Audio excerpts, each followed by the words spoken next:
जय Hind dear student. हम लोग आज के लेक्चर में बात करने वाले हैं review of Maxwell Boltzmann statistics. और मैक्सवेल बोल्ट्जमैन स्टैटिस्टिक्स का रिव्यू इसलिए कर रहे हैं क्योंकि हम तो पढ़ रहे हैं क्वांटम मैकेनिक्स, या जिस चैप्टर को पढ़ रहे हैं उसका नाम है ट्रांजिशन टू क्वांटम स्टैटिस्टिक्स। अब क्वांटम स्टैटिस्टिक्स पर अगर बात हो रही है तो किस लेवल से बात हो रही है, क्यों होना पड़ा, ये बात करना पड़ा, इस सब को देखते हुए हमें थोड़ा सा रिव्यू देखना पड़ेगा मैक्सवेल बोल्ट्जमैन स्टैटिस्टिक्स का।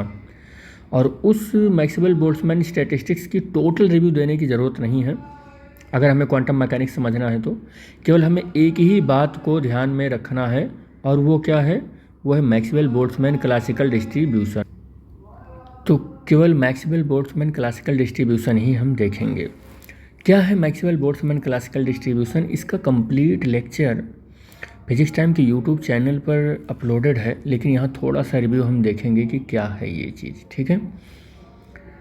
तो हम ये मानकर चलते हैं कि हमारे पास एक सिस्टम है। Let us consider we have a system. Suppose कर लेते हैं कि ये अपने पास एक सिस्टम है और जिसमें बहुत बड़ी संख्या में एन मॉलिक्यूल्स हैं, बहुत बड़ी संख्या में। इसमें कितने हैं? इसमें नंबर ऑफ मॉलिक्यूल कितने हैं? कैपिटल एन है, जो चीज़ की संख्या बहुत बड़ी है, ठीक है। अरब, मिलियन, बिलियन, जितना आप मान सकते हो, बहुत बड़ी संख्या में है। लेकिन इन पार्टिकल्स की एक खासियत है। पार्टिकल्स की खासियत ये है कि एक तो ये डिस्टिंग्विशेबल पार्टिकल हैं। कैसे हैं? डिस्टिंग्विशेबल पार्टिकल हैं। और दूसरी खासियत ये है कि ये आइडेंटिकल पार्टिकल हैं।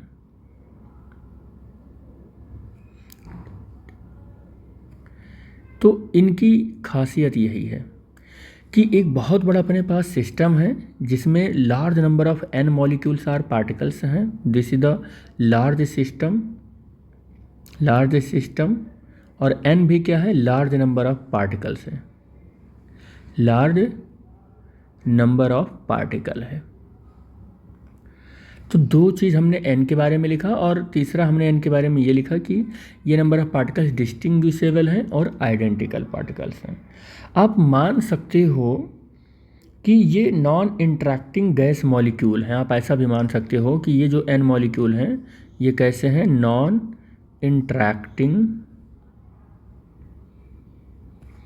इंटरैक्टिंग गैस मॉलिक्यूल्स भी आप मान सकते हो, गैस मॉलिक्यूल्स आप मान सकते हो।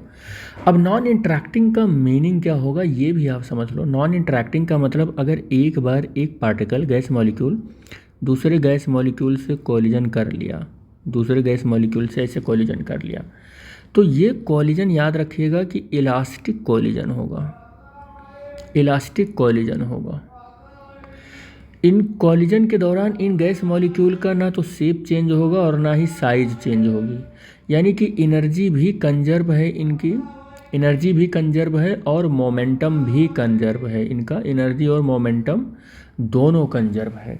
मतलब अगर इनका एक दूसरे से इंटरेक्शन होता भी है तो सेम अमाउंट ऑफ फोर्स एक दूसरे पर लगाएंगे, ये सेम अमाउंट ऑफ फोर्स एक दूसरे पर लगाएंगे और दूर चले जाएंगे। इनका शेप साइज नहीं चेंज होने वाला है, इनकी एनर्जी नहीं चेंज होने वाली है, कुछ भी चेंज नहीं होने वाला है। सबका सब क्या होगा? कंजर्व होने वाला है, सब कंजर्व होने वाला है, ठीक है। तो एक चीज़ हम इतना यहाँ पर जान गए कि नॉन इंटरैक्टिंग गैस मॉलिक्यूल क्या होता है। अब हम ये मान लेते हैं कि जो हमारा ये एन मॉलिक्यूल्स किसी एक लार्ज सिस्टम में है, उस लार्ज सिस्टम में बहुत सारे पार्टीशन हैं, हम ये मान लेते हैं। और उन पार्टीशंस को आप बोल सकते हो कि मतलब कोई एक नंबर है, आप ऐसा बोल सकते हो। और मैं कुछ इस तरीके से आपको दिखाने की कोशिश कर रहा हूँ कि पार्टीशन कुछ ऐसे बनेंगे। अगर मेरा ये पार्टीशन इक्वल नहीं बन पा रहा है तो आप मान कर चलेगा कि ये सारे पार्टीशन इक्वल ही हैं, ये सारे पार्टीशन इक्वल ही हैं, ठीक है। और ये सारे पार्टीशन इक्वल ही हैं। और ये भी मैं मान कर चल रहा हूँ कि इसमें जो पार्टिकल लिए गए हैं, इन पार्टिकल्स की एनर्जी जो है वो डिस्क्रीट है। और क्या है इनकी एनर्जी? E1, E2, E3 है। सबकी एनर्जी सेम नहीं है, ठीक है। तो हमने क्या माना कि एक सिस्टम है और सिस्टम में total number of particle n है। ये पार्टिकल इनडिस्टिंग्विशेबल डिस्टिंग्विशेबल और आइडेंटिकल पार्टिकल हैं। और नॉन इंटरेक्टिंग गैस मॉलिक्यूल्स हमने मान लिया कि ऐसे कुछ हैं। और हमने अब ये भी माना कि ये जो पार्टिकल्स हैं इनमें एनर्जी कितना है, E1 है, E2 है, E3 है और E4 है, डॉट डॉट डॉट डॉट। हम ये मानकर चल रहे हैं कि ऐसे जो एनर्जी डिस्ट्रीब्यूशन है वो ER है। क्या है? ER है। या हम ऐसे बोलें, या ऐसे बोल सकते हैं कि किसी में मान लो एनर्जी ER है और इनके पास K सेल है, पता नहीं कितना है, K फेज स्पेस है, तो ऐसे मान सकते हैं कि इनमें एनर्जी ER है। और एनर्जी वैल्यू जो ER है, अगर मान लो कि इसकी पूरी टोटल एनर्जी E है, तो एनर्जी वैल्यू जो है वो E1, E2, E3 dot dot dot ऐसे ER तक अगर मान लेते हैं कि लिमिटेड हैं, तो इससे एसोसिएटेड जो एनर्जी इंटरवल है या एनर्जी इंटरवल का जो सीक्वेंस है पार्टिकल्स के पास, वो डिस्क्रीट है। और क्या है एनर्जी इंटरवल्स का सीक्वेंस? वो N1 है, मान लो N2 है, N3 है, N4 है, dot dot dot dot dot dot dot dot, और वो क्या है? NR है। आप ऐसा मान सकते हो, क्या है वो? NR है। ठीक है, आप ऐसा मान लेना। ठीक, तो आपने क्या माना कि total number of particle n है और एक सिस्टम है जो डिफरेंट बहुत सारे फेज स्पेस में डिवाइड है, फेज सेल में डिवाइड है, फेज स्पेस नहीं सॉरी फेज सेल में डिवाइड है। हर एक सेल में number of particle N1, N2, N3, N4 dot dot dot NR है। और किसी भी सेल के पर्टिकुलर पार्टिकल की जो एनर्जी है वो E1, E2, E3, E4 है। यहाँ आप ऐसा बोल सकते हो कि N1 पार्टिकल जिनकी एनर्जी E1 है, N2 पार्टिकल जिसकी एनर्जी E2 है, N3 पार्टिकल जिनकी एनर्जी E3 है। आप ये भी बोल सकते हैं। ठीक है, और ये एनर्जी डिस्क्रीट है, ये भी आप यहाँ पर मान कर चलिएगा कि एनर्जी का जो सीक्वेंस है वो क्या है? डिस्क्रीट एनर्जी स्टेट है या एवरेज एनर्जी को रिप्रेजेंट करती हैं। आप ऐसा भी बोल सकते हैं कि ये जो एनर्जी है डिस्क्रीट है या एवरेज एनर्जी को रिप्रेजेंट कर रहे हैं हर एक गैस मॉलिक्यूल से किसी पर्टिकुलर फेज सेल के अंदर। ठीक है, तो यहाँ तक बात समझ में आ गई होगी, आई होप आपको। ठीक है, अब हम क्या करते हैं कि इन सेलों के बीच में जो पार्टिकल्स की एनर्जी डिस्ट्रीब्यूशन है उसको भी देख लें कि N1 पार्टिकल्स हमने एक फेज सेल में लिया, फर्स्ट फेज सेल में, और उन प्रत्येक पार्टिकल्स की एनर्जी E1 है जो कि सेल 1 में है। E2 पार्टिकल से लिया, इसमें प्रत्येक पार्टिकल्स की एनर्जी E2 है जो कि सेल 2 में है। N3 पार्टिकल से लिया जो कि सेल 3 में है, जिनकी प्रत्येक की एनर्जी E3 है। और ऐसे ऐसे करते करते हम R टर्म तक गए हैं। तो इनकी प्रोबेबिलिटी डिस्ट्रीब्यूशन क्या हो सकता है ये बता सकते हैं आप? तो इनकी अगर हम प्रोबेबिलिटी ऑफ डिस्ट्रीब्यूशन की बात करें तो हम लिखेंगे distribution, probability for distribution, probability for distribution, probability for distribution. तो क्या लिख सकते हैं बताओ आप? क्या लिख सकते हैं इसके लिए? इसके लिए क्या लिख सकते हैं? इसके लिए हम लिख सकते हैं P is equal to total number of particle. Review दे रहे हैं, ये फार्मूला पहले से आपको पता होगा। ये अगर आप क्लासिकल मैकेनिक्स पढ़कर आए हो, स्टैटिस्टिकल मैकेनिक्स पढ़कर आए हो तो वहाँ से आपको पता होगा कि P is equal to total number of particle और हर एक सेल के number of particle, factorial N1, factorial N2, factorial N3, यहाँ 1 होगा, फैक्टोरियल N3 और फिर dot dot dot factorial NR, और फिर क्या हो जाएगा, और into G1 to the power N1 और G2 to the power N2 और डॉट डॉट डॉट और GR की पावर NR। ये आप पढ़ कर आए हो। ठीक है, अच्छा एक चीज़ और मैं कर लेता हूँ। ये जो हम लोगों ने सीखा और यहाँ पर सिस्टम में देखा, इसको हम लोग लाइन बाय लाइन पढ़ भी लेते हैं कि ये थ्योरी मैंने लिख भी रखी है कि किस तरीके से आप इसको लिखेंगे। ठीक है, किस तरीके से आप इसको लिखेंगे। देखो जो हमने आपको समझाया वही मैंने लिख भी रखा है कि late us consider the system composed by the very large number of particle. हमने यही आपको समझा कि एक सिस्टम मानते हैं जिसमें लार्ज नंबर ऑफ पार्टिकल्स भी हमने माना, और जिसमें पार्टिकल डिस्टिंग्विशेबल आइडेंटिकल पार्टिकल हैं। मैंने ये पहले ही आपको डिस्कस कर लिया, डिस्टिंग्विशेबल है और आइडेंटिकल है, ठीक है, ये भी हमने आपको डिस्कस कर लिया। हमने ये भी माना कि वो पार्टिकल्स कैसे हैं, नॉन इंटरैक्टिंग मॉलिक्यूल्स हैं, तो हमने ये भी आपको बताया कि नॉन इंटरैक्टिंग मॉलिक्यूल हैं इसमें। और हमने ये भी बताया कि उन पार्टिकल्स की एनर्जी को आपको मानना पड़ेगा एक लिमिटेड वैल्यू के अंदर है, जो E1 E2 dot dot E3 dot dot dot ER तक हैं। हमने यहाँ पर E1 E2 E3 dot dot dot ER तक एनर्जी ले लिया, और ये भी बताया कि डिस्क्रीट एनर्जी स्टेट हैं या एवरेज एनर्जी स्टेट के सीक्वेंस में हैं ये एनर्जी इंटरवल, ठीक है। और let us divide the average energy within the sequence of energy intervals. Let us divide the whole value of the phase space into K. और हमने whole phase space को, value of phase space को, ये जो हमारा phase space है इसको phase cell में डिवाइड किया। किस में डिवाइड किया? फेज सेल में डिवाइड किया, और कितने फेज सेल में डिवाइड किया? के फेज सेल में डिवाइड किया। कितने फेज सेल में डिवाइड कर रखा है? के फेज सेल में डिवाइड कर रखा है। और एनर्जी स्टेट हम R तक मान लो यहाँ पर लेकर गए हैं, ठीक है।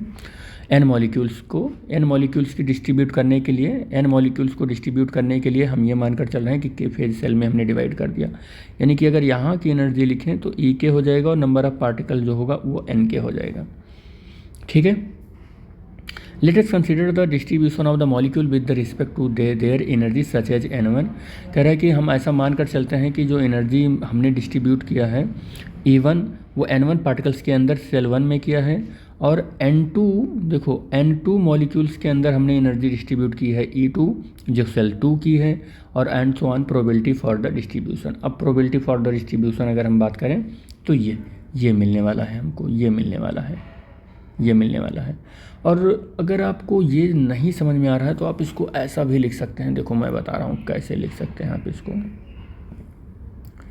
आप इसको ऐसे लिख सकते हैं, और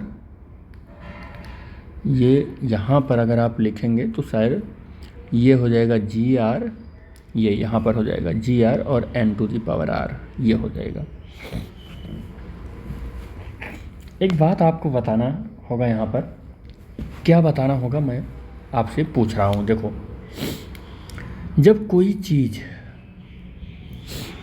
कोई चीज़ आप ऐसे लिखते हो N1 और plus N2 plus N3 plus N4, तो आप इसको NR तक लेकर जाते हो तो कंबाइंड फॉर्म में कैसे लिखते हो?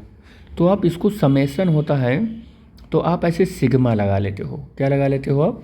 सिग्मा लगा लेते हो, और NI लिख लेते हो, और I की वैल्यू 1 से शुरू करके और I की वैल्यू N तक लेकर चले जाते हो। या R तक गया है तो R तक लेकर चले जाएंगे। यानी कि जब हम सिग्मा का यूज करते हैं ना, तो सिग्मा स्टैंड फॉर समेसन, तो सिग्मा स्टैंड फॉर समेसन,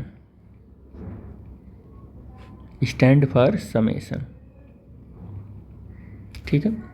ये किसके लिए स्टैंड करता है? समेसन के लिए स्टैंड करता है।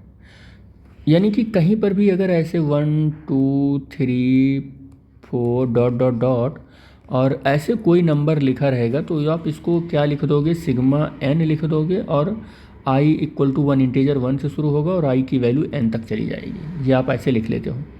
लेकिन क्या कभी आपने सोचा है कि अगर कहीं कोई वैल्यू ऐसे मिलती है G1, ठीक है, और इंटू G2 इंटू G3 ऐसे G4 G5 dot dot dot Gn तक। अब इसको अगर आपको कंबाइंड फॉर्म में लिखना हो बहुत शॉर्ट टर्म में, तो आप ऐसे इसको क्या लिखेंगे?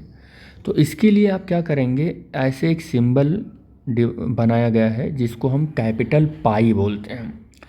It is stand for product, ठीक है। It is stand for product. Product अगर कहीं ऐसे रहा हो तो उसकी जगह पर हम यूज करते हैं इसको, ठीक है। और इसको पढ़ते क्या है? कैपिटल पाई है ये, कैपिटल पाई है ये, ये होता है। तो आई होप मैं आपको जो समझाने की कोशिश कर रहा था इतनी देर से वो समझ गए होंगे कि मैं p को कैसे लिख सकता हूँ। p को मैं लिख सकता हूँ कि फैक्टोरियल n है, और देखो n1 n2 n3 dot dot dot ऐसे जा रहा है, तो ये कैपिटल पाई हो जाएगा और एन आई फैक्टोरियल हो जाएगा। ठीक है, एन आई फैक्टोरियल हो जाएगा। और यहाँ पर आप फिर क्या लिखोगे, यहाँ पर इसके लिए क्या लिखोगे, कैपिटल पाई और जी आई हो जाएगा, और इसकी पावर क्या हो जाएगी, एन आई हो जाएगा, ये पावर एन आई हो जाएगा, और इसका इक्वेशन नंबर 1 हो जाएगा इस डेरिवेशन का। आई होप यहाँ तक आपको समझ में आ गया होगा कि मैं आपको क्या बता रहा हूँ। अब जी आई क्या है, ये सारी बातें हम लोग डिटेल में करते हैं कि ये सब है क्या चीज़। ठीक है, तो जी आई है क्या चीज़, तो G I is the priori probability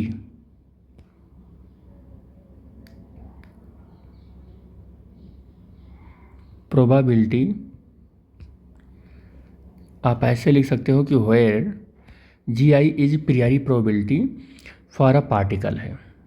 क्या है, for a particle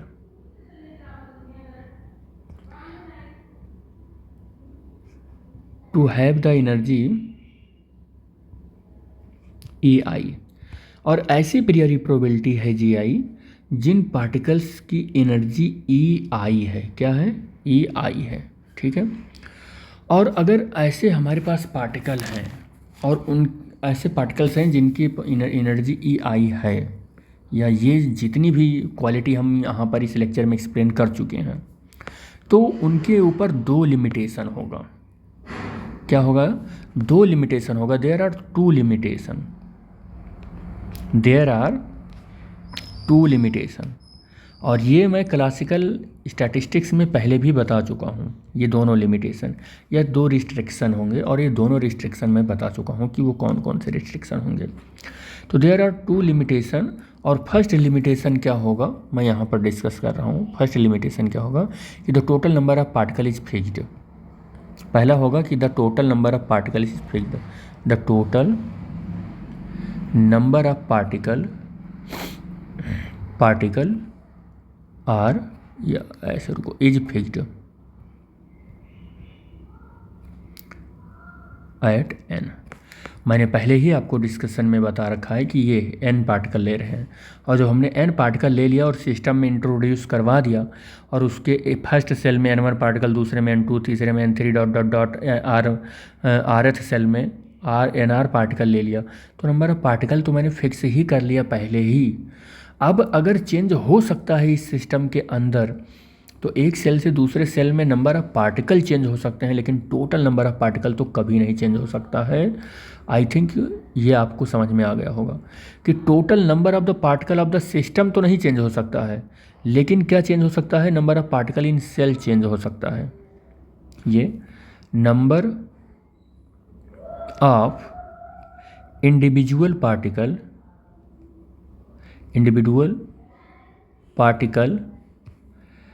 are change, ये चेंज हो, ये आप ऐसे कह सकते, number of individual particles can be change,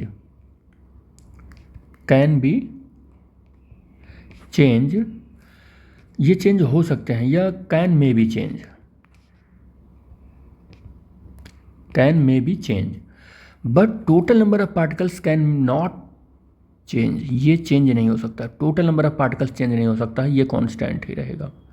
ये बात भी आपको ध्यान में रखना होगा कि जैसे कभी इस वाले नंबर ऑफ पार्टिकल्स, इस वाले नंबर ऑफ सेल में या फेज सेल में मान लो 10 पार्टिकल है, तो कभी 5 हो सकता है, और मान लो इसमें 10 था तो इसमें 15 हो सकता है, इसमें 15 था तो कभी इसमें 5 भी हो सकता है, और कभी इसमें 20 था तो वो 30 भी हो सकता है, कभी इसमें 30 था तो इसमें 20 भी हो सकता है, और कभी इसमें 40 था तो वो 50 भी हो सकता है, कभी इसमें 50 था तो इसमें 100 भी हो सकता है, और कभी इसमें 1 था तो वो 0 भी हो सकता है।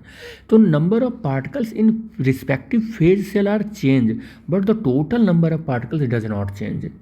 This is the important things which is related to the classical mechanics. ठीक है, या क्लासिकल क्वांटम मैकेनिक्स आप ऐसा भी कह सकते हैं। तो total number of particles is fixed, ये बहुत इंपॉर्टेंट रिस्ट्रिक्शन है। अब टोटल नंबर ऑफ पार्टिकल्स अगर फिक्स करना है तो आपको करना होगा N1 N2 और N3, हर एक फेज सेल के नंबर ऑफ पार्टिकल मैं ऐड कर रहा हूँ, और N के उसको फेज सेल को मैंने किस में डिवाइड कर रखा है, K सेल में डिवाइड कर रखा है ना, K सेल में डिवाइड कर रखा है, तो total number of particle K तक जा रहा है और ये क्या है, N है। अगर मुझे इसको शॉर्टकट में लिखना है तो मैं इसको क्या लिखूँगा, सिग्मा लगा लूँगा।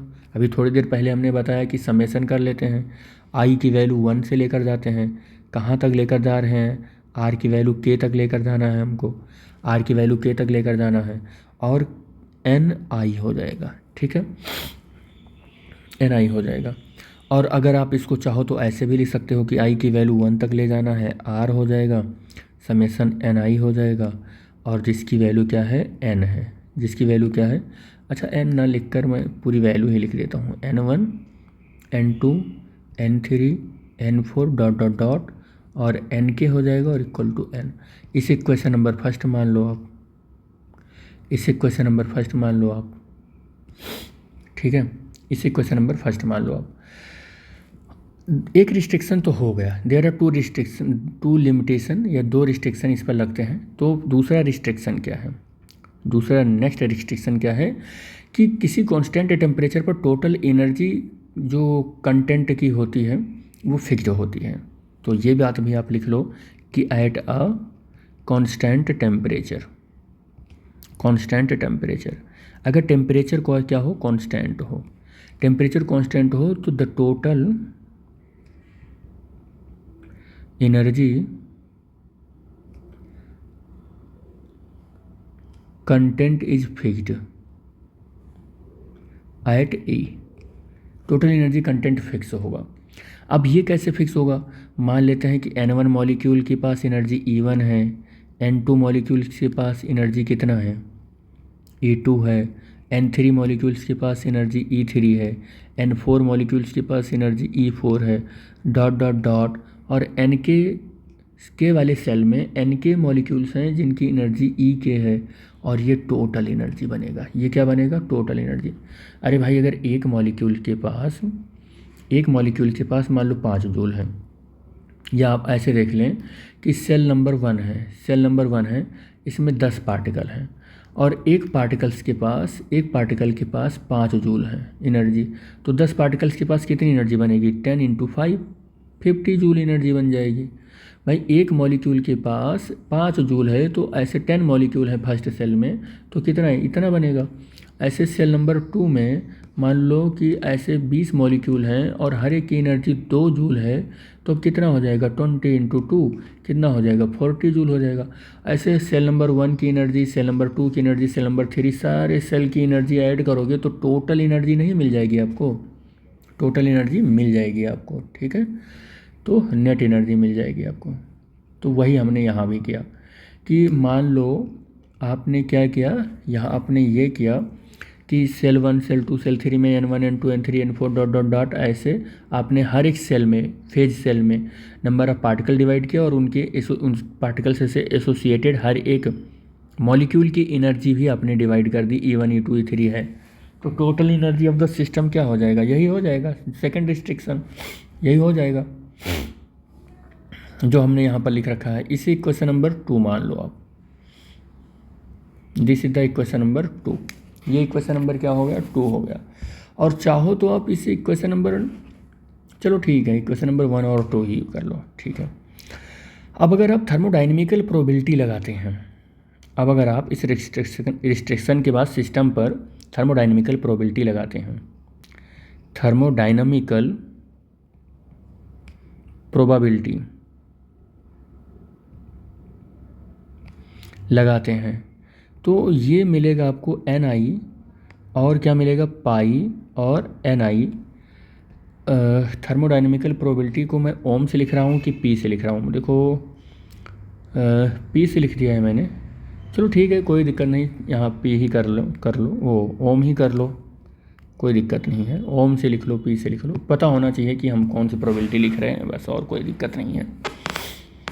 तो हम अगर ओम से लिख रहे हैं तो ohm is equal to capital N और पाई Ni और फिर क्या हो जाएगा पाई और जी आई, और इसकी पावर कितना हो जाएगी एन आई हो जाएगा, कितना हो जाएगा एन आई हो जाएगा यहाँ से।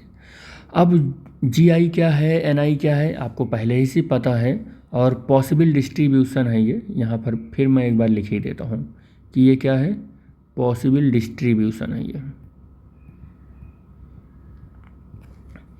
या आप ऐसे लिख लो कि जी आई है क्या चीज़, ये है डीजेनरेसी है।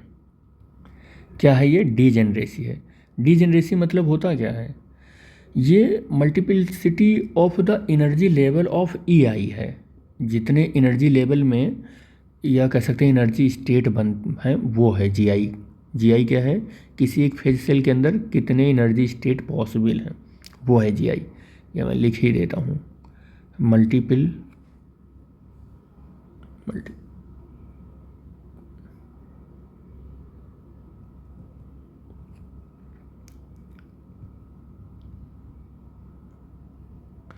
एनर्जी लेवल ऑफ ई आई ये है। चाहे आप इसको एनर्जी स्टेट भी कह सकते हो, डीजेनरेसी भी कह सकते हो, ठीक है आप बोल सकते हो, कोई दिक्कत नहीं होगी। चलो अब एक काम करते हैं हम लोग कि जो ये इक्वेशन हमारा आया है, ये इक्वेशन इस इक्वेशन को कोई नाम दे देते हैं, इक्वेशन 3 नाम दे दें। इस इक्वेशन को हम लोग एक बार क्या कर लेते हैं कि इसका डिफरेंशिएशन कर लेते हैं। इसका क्या कर लेते हैं, डिफरेंशिएशन नहीं कर लेते हैं, लॉग ले लो, पहले लॉग ले लो, डिफरेंशिएशन बाद में करते हैं, पहले इस इक्वेशन का लॉग ले लो।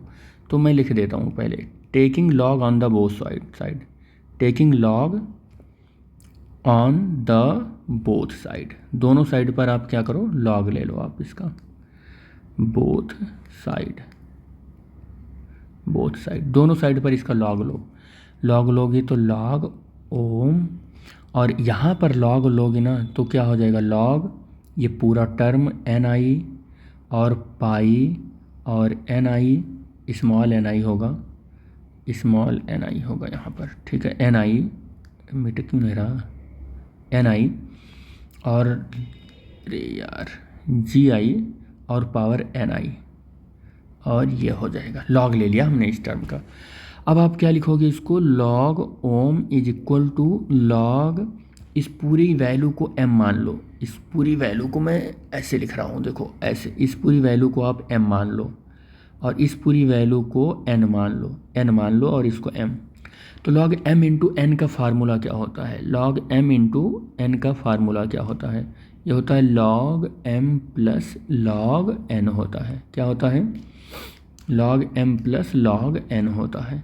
तो उसी से इसको लिखो, अब उसी से लिखो इसको, तो log एन आई हो जाएगा और पाई एन आई हो जाएगा और प्लस कितना हो जाएगा log जी आई और पावर में एन आई हो जाएगा। अब आप लोग बीएससी के स्टूडेंट हो, आपको पता होना चाहिए कि log m by N equal to log कितना होता है m माइनस log n होता है, और log m to the power n की वैल्यू भी n log m होता है। ये फार्मूले को हम यहाँ यूज करने वाले हैं, log m की पावर n यहाँ यूज करेंगे हम और log m बाई n की वैल्यू को यहाँ यूज करेंगे हम। देखो क्या लिख सकते हैं इसको लिख सकते हैं log ओम हो जाएगा और log कितना हो जाएगा एन आई हो जाएगा और माइनस log पाई और एन आई हो जाएगा बेटा यहाँ पर, यही तो होगा। और फिर क्या हो जाएगा, और फिर हो जाएगा प्लस और एन आई आगे आ जाएगा और log जी आई हो जाएगा, इतना यहाँ पर मिलेगा। देखो एन आई आगे आ जाएगा और log जी आई हो जाएगा, log इतना एन आई, ठीक है। देखो एक चीज़ यहाँ पर देखो गड़बड़ हो गया है, पाई यहाँ पर भी है, तो यहाँ का पाई मैंने नहीं लिखा, पाई यहाँ पर भी है, ये पाई है, ठीक है। तो ये भी पाई है, तो इस पाई को यहाँ पर नोट कर लो आप, ये भी पाई है, ठीक, ये भी पाई है। और पाई का मतलब आई थिंक आप समझ रहे होंगे कि क्या होगा। पाई का मतलब यहाँ पर क्या है, पाई मीन्स क्या है जी आई। पाई मीन्स होता है मल्टीप्लिकेशन में जब बहुत लंबी वैल्यू जाती है। अच्छा एक बात और बताओ आप हमें कि पाई एन आई का मतलब ये है कि n1 into n2 into n3 into n4 into ये है डॉट डॉट डॉट। और अगर आपने इसका लॉग लिया, इसका आपने लॉग लिया, लॉग पाई एन आई, तो अगर आपने लॉग लिया तो लॉग पूरी value n1 plus n2 plus नहीं होगा, मल्टीप्लिकेशन है, n1 n2 n3 dot dot dot ऐसे चलता रहेगा n आई तक। आप इसको क्या लिखोगे बोलो, n log n आई n1 प्लस log n2 लिखोगे, इसको प्लस log n3 लिखोगे, dot dot dot log n आई लिखोगे। और फिर आप इसको सही टर्म में जब लिखोगे तो फिर सिग्मा, क्योंकि अब मल्टीप्लिकेशन के साइन प्लस में चेंज हो चुका है लॉग लेने से, तो आप सिग्मा लिखोगे, आई की वैल्यू 1 लोगे और आई इक्वल टू यहाँ से चलेगा, ठीक है, आई इज इक्वल टू 1 चलेगा और कहाँ तक चलेगा ये n जो भी वैल्यू आ जाएगी, और log क्या हो जाएगा n आई हो जाएगा, ये वैल्यू आ जाएगी log n आई हो जाएगा।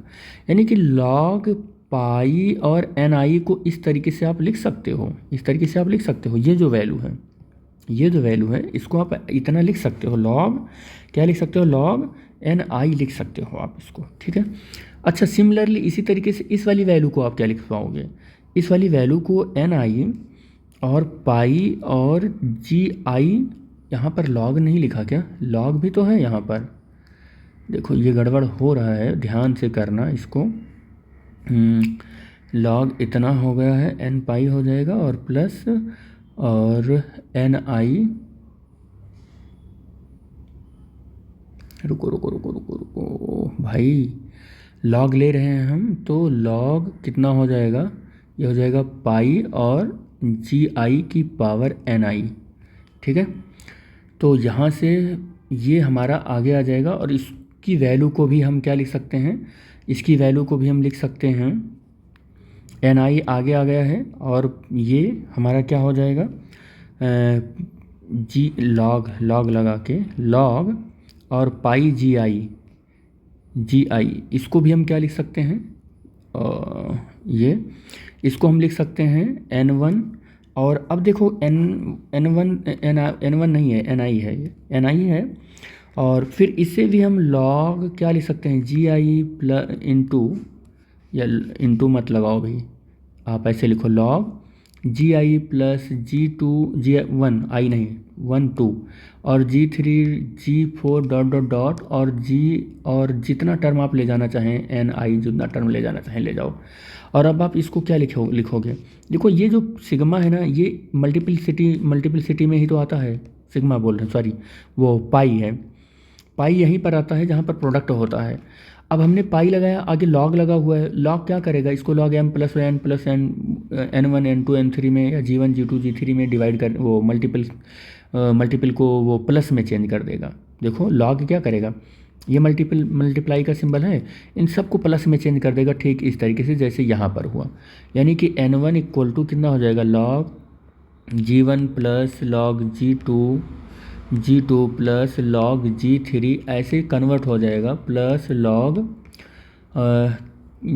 जी आई में, अब लॉग जी आई में ऐसे कन्वर्ट हो जाएगा। यानी कि अगर मैं इसको लिखना चाहूँ तो n1 और सिग्मा क्या लिख सकता हूँ मैं, आई और log जी आई लिख सकता हूँ, log जी आई लिख सकता हूँ इसको।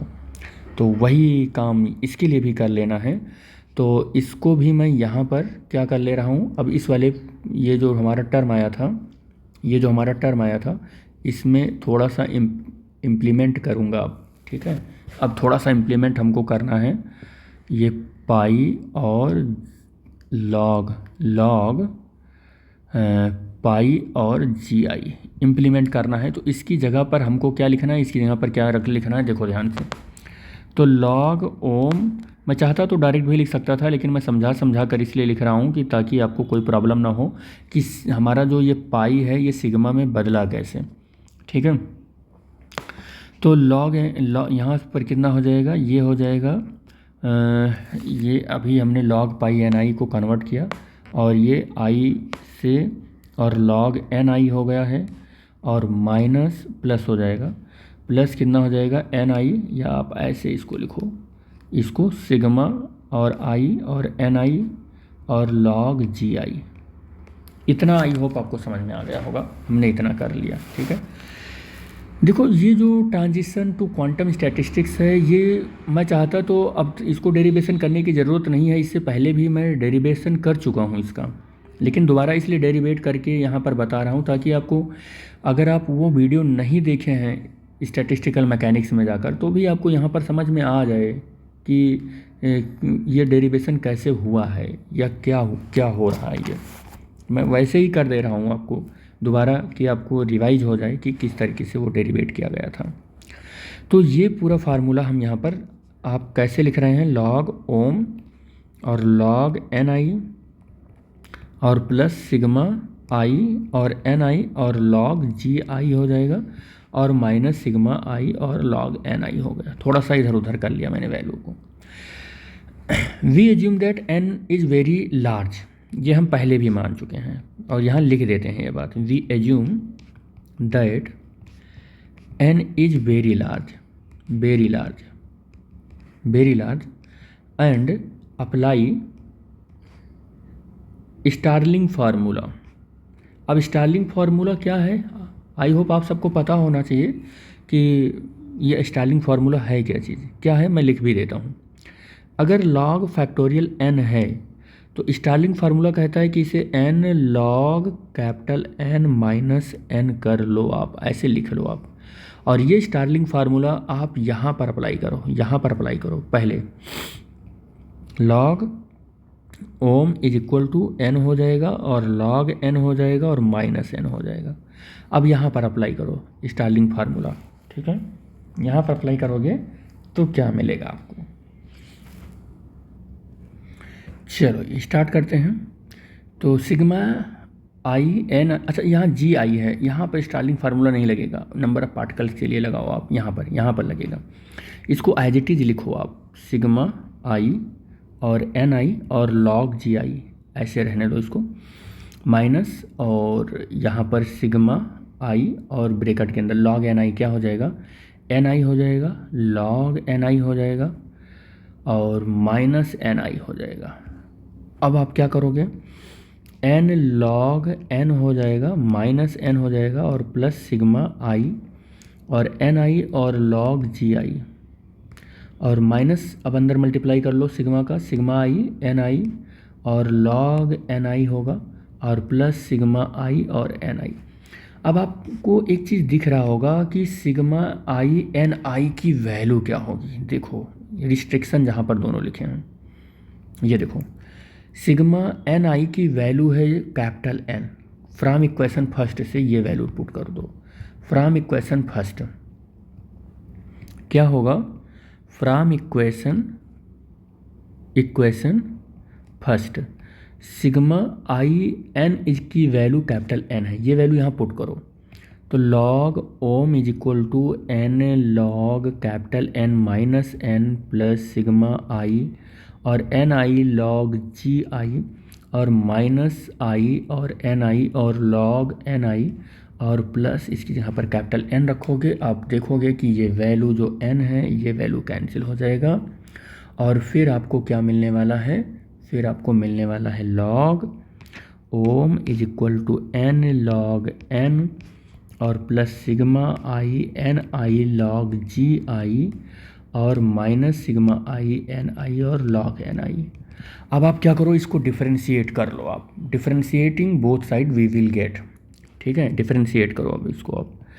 तो differentiating of the above equation we will get. ठीक है, क्या मिलेगा हमको, तो आपको एक चीज़ पता होगा कि अगर मैं इसको डिफरेंशिएट करूँगा तो यहाँ पर डी ऑपरेटर लगाऊंगा और फिर मैं लिखूँगा लॉग ओम, और इधर भी मैं अगर डिफरेंशिएट करूँगा तो ये मैंने माना है कि लार्ज नंबर ऑफ सिस्टम है और n को हमने ये माना था कि कांस्टेंट है। n को हमने पहले ही आपको बता रखा है कि n मेरा क्या है, वो कांस्टेंट है। ठीक है, तो n मैंने पहले ही बता रखा था, n molecules among the cell, ये डिस्ट्रीब्यूट जो हो रहा है ये क्या है, कांस्टेंट है। ये नंबर ऑफ मॉलिक्यूल जो हैं ये कांस्टेंट है और अगर ये कांस्टेंट है, ये देखो मैंने लिख भी रखा है कि n कांस्टेंट है, तो इसका डिफरेंशिएशन आप बता सकते हो क्या है। इसका डिफरेंशिएशन अगर आप बताओगे ना, तो n का डिफरेंशिएशन, कांस्टेंट का डिफरेंशिएशन 0 होता है। ये पूरी वैल्यू 0 मिल जाएगी आपको। समझ में आ रही होगी मेरे ख्याल से ये बातें हमारी।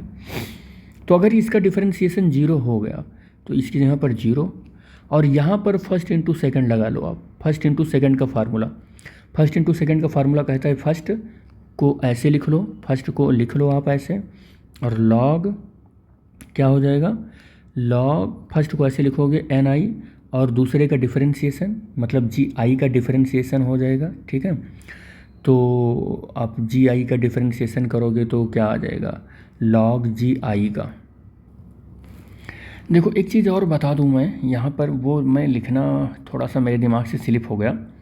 जो जी आई है, एनर्जी डीजेनरेसी है, ये कांस्टेंट है, तो इसका भी डिफरेंशिएशन नहीं होने वाला है। यानी कि हम अगर इसको लिखना चाहें तो हम ऐसा लिखेंगे कि डी, और डी मतलब डिफरेंशिएशन, और सिग्मा, और आई एन आई, और लॉग जी आई, ये हो जाएगा, और माइनस फिर डी डिफरेंशिएशन सिग्मा आई और एन आई और लॉग और एन आई, ये डिफरेंशिएशन होने का ऑपरेटर मैंने लगा दिया।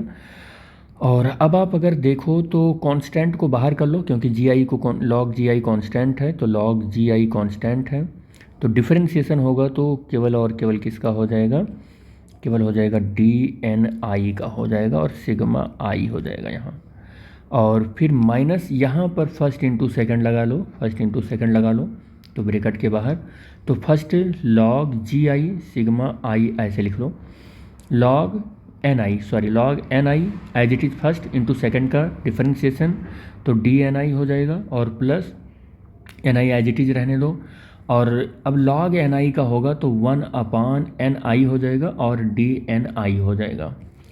और यहाँ से कितना हो जाएगा, सिग्मा आई और लॉग जी आई और डी एन आई, और माइनस अब अंदर मल्टीप्लाई हो जाएगा इसका, तो सिग्मा आई हो जाएगा, और लॉग एन आई और डी एन आई, और माइनस एन आई से एन आई कैंसिल हो जाएगा, सिग्मा और आई और डी एन आई हो जाएगा। तो आई होप यहाँ तक समझ में आ गया होगा कि मैं क्या कर रहा हूँ, यहाँ तक क्लियर होगा आपको। चलो अब हमें एक ये वैल्यू भी निकालनी है, sigma D N I.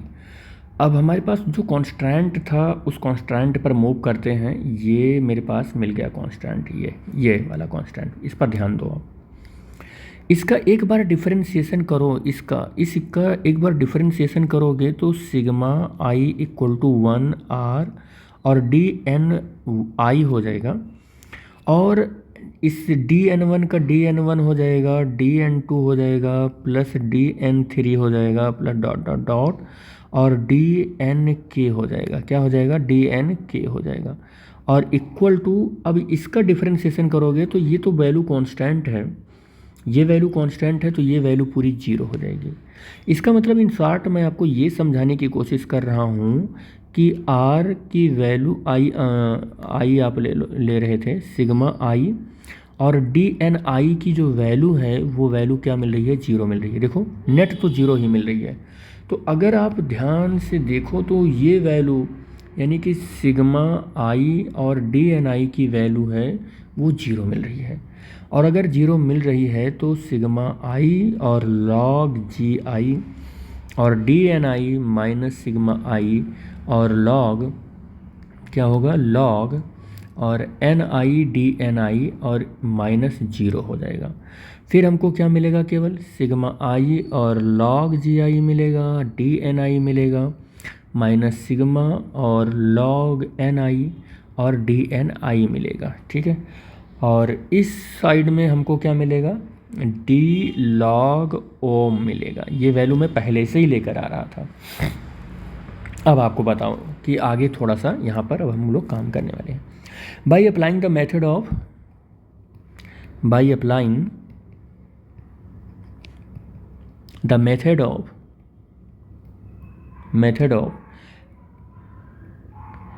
Lagrange undetermined multiplier, undetermined multiplier.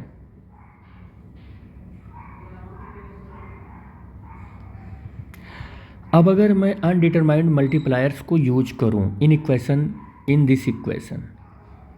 This equation, ठीक है, तो इक्वेशन कौन सा रहेगा? ये इक्वेशन कौन सा हो सकता है? इक्वेशन नंबर 4 हो सकता है। ये इक्वेशन नंबर 4 में हम अगर यूज करें इन इक्वेशन 4 में अगर मैं यूज करूं तो या हम ऐसे करें, चलो यूज पहले कर लेते हैं। तो हम ये देखेंगे कि डी और लॉग ओम का डिफरेंशिएशन जो होगा वो 0 होगा, तो ये वैल्यू 0 के इक्वल हो जाएगी। इक्वेशन नंबर 4 0 के इक्वल हो जाएगा। और अगर ये वैल्यू 0 के इक्वल हो गया तो log ji I D N I और माइनस और लॉग और एन आई और डी एन आई, ये जो वैल्यू है ये 0 के इक्वल होना पड़ेगा। और अगर इस वैल्यू को 0 के इक्वल होना पड़ेगा तो ये वैल्यू कुछ इस तरीके से हम लिख सकते हैं। ये इस तरीके से लिख सकते हैं, लॉग और एन आई और डी एन आई, ये इस तरीके से हम लिख सकते हैं इस वैल्यू को, ठीक है। और अगर हम इस तरीके से लिख सकते हैं तो भी ठीक है, और अगर इस तरीके से नहीं भी लिख सकते हैं तो हम यहाँ से एक काम अपना ये भी कर सकते हैं, देखो कि सिग्मा आई कर लें और लॉग, देखो लॉग और इसको कॉमन कर लेते हैं और जी आई कर लेते हैं और माइनस लॉग एन आई कर लेते हैं और डी एन आई कॉमन कर लेते हैं। ऐसा भी हम लिख सकते हैं, कई तरीके से हम लिख सकते हैं अपना काम बनाने के लिए, हम ऐसा भी कर सकते हैं, ठीक है। और अगर ऐसा कर रहे हैं तो हम यहाँ पर देखो क्या लिख सकते हैं, इसको लिख सकते हैं कि लॉग और m माइनस एन की वैल्यू क्या होती है, log ji I upon N I, और ये वैल्यू को एन आई और इक्वल टू 0, ऐसा भी लिख सकते हैं हम इसको, ठीक। इसे कोई एक इक्वेशन मान लो, इसे इक्वेशन नंबर कुछ मानते हैं, इक्वेशन नंबर हम इसको 5 कह देंगे, ये इक्वेशन नंबर 5 है। ऐसा भी हम सॉल्व कर सकते हैं इसको, कोई दिक्कत नहीं है, ठीक है। अब क्या करना है हमको कि एक इक्वेशन हमने पहले बनाया था, उसे इक्वेशन नंबर क्या दिया था नाम, इक्वेशन क्या नाम दिया था जो हमारे पास कंडीशन थी, ये इक्वेशन नंबर 1 और इक्वेशन नंबर 2। इक्वेशन नंबर 1 और 2 को ध्यान से देखना।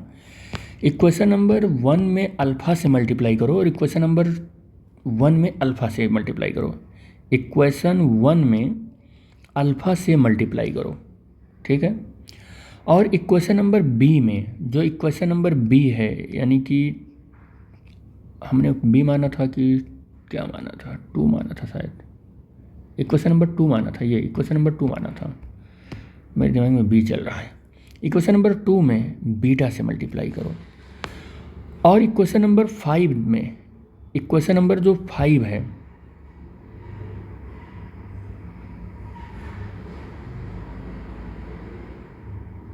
इक्वेशन नंबर 5 में क्या करो, सबको ऐड क्या करो, ये इन दोनों को तो जोड़ो और इसमें से घटा दो, इस वाले इक्वेशन में से क्या करो, घटा दो। बड़ा क्रिटिकल काम है ये, बहुत क्रिटिकल काम है ये। तो इन दोनों को तो जोड़ना है और इसको सब्ट्रैक्ट करना है, इसको क्या करना है, सब्ट्रैक्ट करना है, इसमें से सब्ट्रैक्ट करना है, ये भी याद रखना, इसी में से हमको इन सबको सब्ट्रैक्ट करना है। तो इक्वेशन नंबर 5 पहले लिख लेते हैं, सिग्मा आई और लॉग और G I upon N I, और ये डी एन आई है, और ये डी एन आई हो गया। और यहाँ पर क्या हो गया, माइनस इक्वेशन नंबर 1 में अल्फ़ा से मल्टीप्लाई करना है, इक्वेशन नंबर 1 में अल्फ़ा से मल्टीप्लाई करना है, और इक्वेशन नंबर 1 में जब हम अल्फ़ा से मल्टीप्लाई करेंगे तो देखो इक्वेशन नंबर 1 ये है, इक्वेशन नंबर 1 ये है, जब आप इसको सॉल्व करोगे तो कुछ यही मिलेगा, ये क्या मिलेगा, ये सिग्मा डी एन आई, और राइट साइड में 0 है, तो ये मैं कर लेता हूँ, ठीक है। डिफरेंशिएशन वाले इक्वेशन को हम कर रहे हैं, तो सिग्मा क्या हो जाएगा, आई और डी एन आई, और अल्फ़ा से मल्टीप्लाई करना है, और इसके राइट हैंड साइड में 0 पहले से था और एक 0 इसका आ गया। देखो राइट हैंड साइड को राइट हैंड साइड में ऐड करेंगे, लेफ्ट हैंड साइड को लेफ्ट हैंड साइड में ऐड करेंगे, और प्लस इक्वेशन 2 में बीटा से मल्टीप्लाई करके ऐड करना है, और इक्वेशन 2 में अगर बीटा से मल्टीप्लाई करना है और डिफरेंशिएटिंग इक्वेशन को तो इसको अगर आप डिफरेंशिएट करोगे तो मिलेगा आपको, क्या मिलेगा आपको, मिलेगा dn1 e1 dn1 plus dn2 और e3 और dn3 डॉट डॉट डॉट, और यहाँ पर क्या मिलेगा e k और dnk और इक्वल टू ये 0 हो जाएगा। इसको शॉर्ट में लिखोगे तो sigma i is equal to क्या मिलेगा आपको, e और dni इज इक्वल टू 0 मिलेगा। इसकी डिफरेंशिएटिंग इक्वेशन को हमने पहले ही बता दिया कि डिफरेंशिएट करके ऐड करना है। देखो हमने पहले ही बता दिया है कि अनडिटरमाइंड मल्टीप्लायर को आपको डिफरेंशिएट करना है। यहाँ पर कहीं पर लिख रखा है ये इक्वेशन को डिफरेंशिएट कर करके सब कुछ काम करना है। तो अब हमको क्या करना है कि हमें मिल गया है सिग्मा और आई और ई आई और डी एन आई, और इसका भी 0 यहाँ पर ऐड कर लेते हैं। सब ऐड हो गया अब। अच्छा, इसमें बीटा से मल्टीप्लाई करना है, ये भी याद रखना, बीटा से मल्टीप्लाई करके ऐड करना है। तो हमने कर लिया। अब क्या होगा, देखो सिग्मा आई और log ji i N I और डी एन आई और माइनस सिग्मा कॉमन कर लो आप, सिग्मा कॉमन कर लो आप। अब आप सिग्मा कॉमन करोगे तो यहाँ पर लिखने का जो तरीका है वो क्या लिखोगे आप, अल्फ़ा भी बाहर कर लो आप, अल्फ़ा भी बाहर कर लो आप, और डी एन आई लिखोगे आप, और यहाँ पर माइनस हो जाएगा, क्या हो जाएगा, माइनस हो जाएगा। ठीक है, और माइनस में आप बीटा बाहर कर लो और सिग्मा आई और ई आई और डी एन आई और इक्वल टू आपको 0 मिलेगा। अब आप एक चीज़ देखो, डी एन आई कॉमन हो गया। ठीक है, क्या हो गया, ये कॉमन हो गया। तो कॉमन कर लो आप, इसको कॉमन कर लिया और उधर भेज दो, 0 हो गया ये। तो अब क्या हो जाएगा, अब क्या हो जाएगा, या आप ऐसे भी लिख सकते हो, लॉग क्या लिख सकते हो, G N I upon N I और माइनस अल्फ़ा, और यहाँ पर क्या हो जाएगा, माइनस ई आई और बीटा भी है, और इसको आप ब्रैकेट में कर लो और सिग्मा और आई की वैल्यू डी एन आई, ऐसा भी लिख सकते हो आप, ये ऐसा भी लिख सकते हो। अब 0 कर दो आप, अब 0 कर दो आप। तो अब आप 0 करोगे, log ji i N i minus alpha और बीटा हम डायरेक्ट कर सकते थे, लेकिन हम आपको स्टेप करके दिखाना चाह रहे थे कि इस तरीके से आप कर सकते हो। ठीक है, ऐसा आप सॉल्व कर सकते हो। अब आप क्या करो, लॉग जी आई और अपान एन आई, और इसको इधर भेज दो तो अल्फ़ा प्लस बीटा और ई आई हो जाएगा। आपको एक फार्मूला मालूम होगा लॉग एम बाई एन का, तो वो अप्लाई कर दो, log ji I minus log N I हो जाएगा, और फिर क्या हो जाएगा, अल्फ़ा प्लस बीटा और ई आई हो जाएगा। ठीक है, ये फार्मूला आपको सबको मालूम होगा यहाँ तक। अब आप क्या करो, log N I as it is रखो और लॉग जी आई और minus alpha plus beta E I कर लो आप। इस टर्म को इधर ले गए, लॉग एन आई को इधर ले आए। ठीक है, अब आपको एक फार्मूला और मालूम होगा, log E A is equal to, अगर बी है तो A equal to E to the power B हो जाता है। यही फार्मूला यहाँ अप्लाई कर लो आप। तो N I is equal to क्या हो जाएगा, ई टू दी पावर यहाँ पर लॉग जी आई हो जाएगा और माइनस अल्फ़ा प्लस बीटा और ई की पावर ई आई हो जाएगा। ये यहाँ पर थोड़ा सा सेपरेट करो इन वैल्यूज़ को, तो E to the power log ji I हो जाएगा और into E to the power minus alpha और प्लस बीटा और ई आई हो जाएगा। और E to the power log ji I की जो वैल्यू है ना, वो केवल जी आई होगी, यानी कि आप ऐसे लिख सकते हो, log e to the power log, और अगर ए होता है तो वो ए के बराबर हो जाता है। इस फार्मूले को यूज कर रहे हैं हम। तो N I is equal to क्या हो जाएगा, ये जी आई के इक्वल हो जाएगा, और E to the power minus alpha plus और बीटा और ई आई हो जाएगा। ये वैल्यू हो जाएगी आपके सामने। और आप इसको N I is equal to G I और E to the power minus alpha minus beta E I कोई इक्वेशन मान लें। कहाँ तक मान चुके हैं हम लोग, 5 6, इक्वेशन नंबर 6 हो गया, ये इक्वेशन नंबर 6 हो गया। और इसी को हम क्या बोलते हैं, फाइनली हमारा सॉल्व हुआ। This is called Maxwell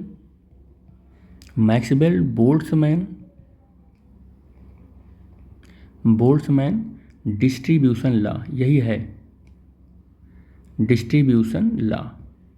this is Maxwell Boltzmann distribution law. Finally 1 घंटे के लेक्चर में, लगभग 54-55 मिनट के लेक्चर में, तब जाके हम यहाँ तक पहुँच पाए।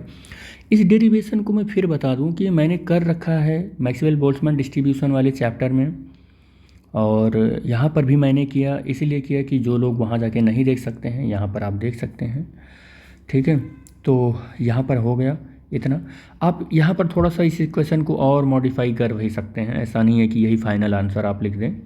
जी I E to the power minus alpha लिख सकते हैं, E to the power minus beta और ई आई भी लिख सकते हैं, ऐसा भी आप लिख सकते हैं। ठीक है, और आप ई की पावर माइनस अल्फ़ा को अगर ए मान लें, आप मान सकते हैं ना, ऐसा मान सकते हैं, मान लो आप, क्या दिक्कत है।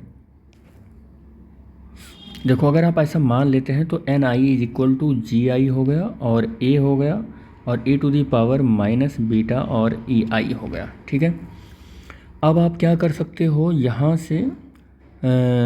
से आप दोनों साइड में वो ले लो, क्या बोलते हैं, सिग्मा ले लो। तो सिग्मा हमने ले लिया एन आई और सिग्मा हो गया जी आई। थोड़ा सा कॉम्प्लिकेटेड लग रहा होगा कि सर अब क्यों आगे और बढ़ाने लगे, बस मैं बता रहा हूँ कि और अभी इसमें आप इंक्लूड कर सकते हो। और सिग्मा एन आई आपको पता है किसके इक्वल होगा, capital n number of particle के इक्वल होगा, ये आपको पता ही होगा। और सिग्मा जी आई, सिग्मा क्या हो जाएगा, जी आई, ए को बाहर कर लिया और E to the power minus beta और ई आई हो जाएगा यहाँ से। और अब आप एन अपान ए कर लो और सिग्मा जी आई और आई की वैल्यू यहाँ से चलेगी और E to the power minus beta E I. और यही तो हमारा क्या है, पार्टीशन फंक्शन जेड है, यही तो पार्टीशन फंक्शन जेड है।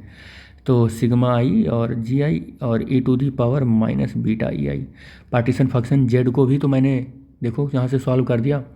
तो जो ये हेडिंग था ना, रिव्यू ऑफ द बोल्ट्जमैन, ये देखो हेडिंग हमारा ये था कि review of Maxwell Boltzmann statistics था। मैंने बोल्ट्जमैन स्टैटिस्टिक्स का क्लासिकल डिस्ट्रीब्यूशन भी प्रूव किया, पार्टीशन फंक्शन भी तो मैंने प्रूव कर दिया। यहाँ से पार्टीशन फंक्शन भी तो आ गया, देखो पार्टीशन फंक्शन भी तो आ गया, जेड भी तो आ गया, पार्टीशन फंक्शन भी तो यहीं से प्रूव हो गया। तो आप ऐसा नहीं है कि क्लासिकल स्टैटिस्टिक्स में आप कोई एक डेरिवेशन लेकर चल रहे हैं तो केवल एक ही चीज़ प्रूफ हो रहा है, पूरा का पूरा स्टैटिस्टिकल मैकेनिक्स यहाँ से प्रूफ हो रहा है। ठीक है, तो z इक्वल टू ये प्रूव हो गया। चाहो तो आप इसको और आगे कर सकते हो, कैसे को सॉल्व कर सकते हो, यहाँ से देखो, यहाँ से देखो, आप इसको एन आई को एज इट इज़ रखो और आप जी आई और यहाँ पर ए की वैल्यू को रखो, यहाँ से नहीं प्रूव करो, यहाँ से करो आप, यहाँ से। तो आप देखोगे कि जी आई हो जाएगा E to the power alpha हो जाएगा और into E to the power beta E I हो जाएगा। ये भी आप फार्मूला नोट कर सकते हो, ये भी एक इम्पॉर्टेंट रिजल्ट रहेगा, ई आई हो जाएगा। तो आप ऐसे कई सारी चीज़ों को प्रूव कर सकते हो। और मेरे ख्याल से तो बस फाइनली यहाँ तक ही रखो, या फिर आप देखो एक चीज़ और कर सकते हो, ये इक्वेशन नंबर कोई मान लो, इसको इक्वेशन नंबर क्या माना है मैंने, 5 हो गया, ये 6 हो गया। चलो इक्वेशन नंबर 6 को देखो, एक चीज़ और आप कर सकते हो, इक्वेशन नंबर 6 में समेसन लो आप। तो इक्वेशन नंबर 6 में 6 का क्या लेना है, समेसन लेना है, taking summation on the both side, taking summation on the both side, summation on both side, दोनों साइड में समेसन ले लो आप, बोथ साइड। अब दोनों साइड में अगर आप समेसन लेंगे ना तो ये क्या मिलने वाला है आपको, देखो क्या मिलने वाला है, सिग्मा एन आई और क्या मिलने वाला है, सिग्मा, कहाँ गया इक्वेशन, ये सिग्मा एन आई और सिग्मा जी आई और ई टू दी पावर इतना मिलेगा। तो सिग्मा जी आई और E to the power minus alpha E to the power minus beta E I है। आप इसको सही से लिखना चाहेंगे तो सिग्मा एन आई कितना हो जाएगा, कैपिटल एन हो जाएगा, और सिग्मा आई और G I as it is रहने वाला है, E to the power minus alpha हो जाएगा E to the power minus beta. देखो और क्या लिख सकते हो आप इसको, तो एन को एज इट इज़ रहने दो और ये जो हमारा ये E to the power minus alpha है इसकी वैल्यू कैलकुलेट करो आप, A to the power minus alpha की वैल्यू कैलकुलेट करोगे तो एन की अपान में सिग्मा आई और G I E to the power minus beta E I हो जाएगा। ये भी एक फार्मूला बनेगा आपको। और अब जरा देखो E to the power minus alpha की भी वैल्यू कैलकुलेट हो गई, देखो कैसे कैलकुलेट हो गई। ये पूरी वैल्यू अभी थोड़ी देर पहले हमने आपको बताया था किसी की वैल्यू है, ये बोलो किसकी वैल्यू है, देखो मिला लो आप। पार्टीशन फंक्शन कहाँ बताया था हमने आपको, पार्टीशन फंक्शन यहीं कहीं तो बताया था, हाँ बता दिया, ये है पार्टीशन फंक्शन। देखो ये पार्टीशन फंक्शन, ये पार्टीशन फंक्शन वही तो प्रूव किया था, बोल्ट्जमैन स्टैटिस्टिक्स में ही तो प्रूव किया था। तो पार्टीशन फंक्शन की वैल्यू भी ज़रा देख लो आप। देखो कितना है, sigma G I E to the power minus beta I. देखो ये, इसकी जगह पर हम पार्टीशन फंक्शन जेड लिख सकते हैं। तो आपको एक बात यहाँ से ये और पता चल पाई कि E to the power minus alpha की वैल्यू भी आप कैलकुलेट कर ली है, जो कि एन बाई जेड होता है। ठीक है, तो जेड हमारा पार्टीशन फंक्शन है, ये मत भूलना। ये क्या है, पार्टीशन फंक्शन है ये। ठीक है, पार्टीशन फंक्शन है। तो ऐसे हम बोल्ट्जमैन स्टैटिस्टिक्स में कई चीज़ें प्रूव कर रहे हैं। ठीक है, कई चीज़ें प्रूव कर रहे हैं। ये केवल रिव्यू भी नहीं है, ये रिव्यू के टर्म में बहुत मतलब इन्फॉर्मेटिव चीज़ें हैं। और ई की पावर अल्फ़ा क्या है आपको ये भी पता होना चाहिए कि E to the power alpha is a constant. ये तो आपको पता ही होगा, where E to the power alpha is a constant. और अच्छा एक बात और बता दूं, इस इक्वेशन को आप ऐसे भी लिख सकते हो, ई की power alpha is equal to z by n, ऐसा भी आप लिख सकते हो। जेड बाई एन भी लिख सकते हो आप, क्योंकि यहाँ पर माइनस है, यहाँ पर प्लस है। ठीक है, और के क्या है, के इज अ बोल्ट्जमैन कांस्टेंट। हमने बार बार इंट्रोड्यूस कराया था ना आपको कि ये सब क्या चीज़ें हैं। तो जे के is Boltzmann constant, Boltzmann constant था, बोल्ट्जमैन कांस्टेंट था। और एंड टी भी टी आया होगा, तो मान लो T is absolute temperature. Absolute अभी बताएंगे टी कहाँ आ रहा है, एब्सोल्यूट टेम्परेचर कहाँ आ रहा है टी, ये मैं बता ही देता हूँ क्या कहाँ आ रहा है। देखो ई टू दी पावर यहाँ पर कितना आया है, माइनस बीटा ई आई आया है। बीटा की वैल्यू जो होती है 1/kT होता है। कितना होता है, 1/kT होता है। अब ये इक्वेशन जो हमारा आया है ना, ई टू दी यहाँ पार्टीशन फंक्शन ही लिख लो, पार्टीशन फंक्शन ही लिख लेते हैं। जेड इक्वल टू मान लो जी आई सिग्मा आई की value E to the power minus beta E I. इसमें अगर ये वैल्यू रख देते हो तो sigma I G I E to the power minus E I upon के टी, क्योंकि बीटा की वैल्यू इतनी होती है। इसे हम बीटा पैरामीटर बोलते हैं, बीटा पैरामीटर बोलते हैं, बीटा पैरामीटर बोलते हैं। तो वही मैं बता रहा हूँ कि के बोल्ट्जमैन कांस्टेंट है, टी एब्सोल्यूट टेम्परेचर है। टी क्या है, एब्सोल्यूट टेम्परेचर है। तो this result is known as Maxwell Boltzmann distribution law. इसको हम क्या बोलते हैं, इस रिजल्ट को वो क्या बोलते हैं, मैक्सवेल बोल्ट्जमैन डिस्ट्रीब्यूशन लॉ बोलते हैं। Maxwell, this result is known as, this result is known as Maxwell Boltzmann distribution law. Maxwell Boltzmann distribution law यही है, डिस्ट्रीब्यूशन लॉ, यही मैक्सवेल बोल्ट्जमैन डिस्ट्रीब्यूशन लॉ है। अब इसके एप्लीकेशन की भी बात कर लें, तो इसकी अगर एप्लीकेशन की बात करें तो एप्लीकेशन इसका क्या है, Maxwell Boltzmann distribution leads to the determination of the mean value. ये डिटरमाइन करेगा, क्या करेगा, रूट मीन स्क्वायर स्पीड या मोस्ट प्रोबेबल स्पीड या velocity of the gas molecules, और establish the law of equipartition of energy. इन सब चीज़ों में बड़ा काम का है मैक्सवेल बोल्ट्जमैन डिस्ट्रीब्यूशन लॉ। और आपने तो देखा, मैंने इक्विपार्टीशन ऑफ एनर्जी और पार्टीशन फंक्शन, ये सब हमने इसी से अभी थोड़ी देर पहले ही प्रूव किया, इसी लेक्चर में प्रूव किया। तो ये सब इसके एडवांटेज हैं या एप्लीकेशंस हैं, याद रखना। Root mean square speed, most probable speed, equipartition of energy, these और the most important application of the Maxwell Boltzmann distribution law. ठीक है, तो बेटे हम लोग नेक्स्ट लेक्चर में बात करेंगे द बोस आइंस्टाइन स्टैटिस्टिक्स, क्योंकि हम एक ही लेक्चर में सारी बातें नहीं कर सकते हैं। वीडियो बहुत लंबी हो गया है, 1 घंटे 3 मिनट का वीडियो हो गया है। तो आई होप कि आपको थोड़ा सा मतलब दिक्कत का सामना करना पड़े कि इतना लेंदी वीडियो क्यों बनाते हो सर जी, लेकिन क्या करूँ, टॉपिक भी तो स्किप नहीं कर सकता हूँ ना ज़्यादा। तो thanks for watching the video. Thank you बेटा, मिलेंगे नेक्स्ट वीडियो में।